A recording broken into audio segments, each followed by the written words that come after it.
Today we're going to demonstrate the recipe pork chops with butter and sage. Really simple, really delicious, and really fast. First thing I'm going to do is get my pan going. I've got it on medium-high heat, and I'm going to add a little bit of olive oil to the pan, just enough to give a nice coating on the bottom. Then I'm going to add the butter to the pan also. I want this to melt nicely, and that's going to be a nice sauce to coat the pork chops when they're finished.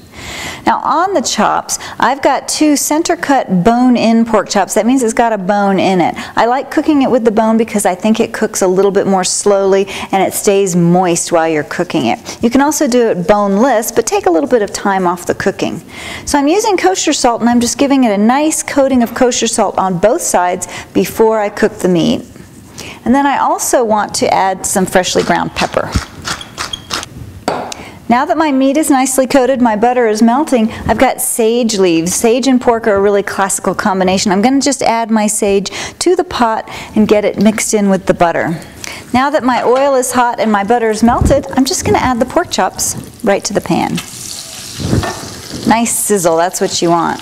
I'm going to cook the pork chops for 4 to 5 minutes on one side until they're nicely browned. I'm going to turn them over and cook them for 4 to 5 more minutes. I want them to feel slightly firm to the touch, and if you have an internal thermometer, check the inside of the meat. It should be about 145 degrees.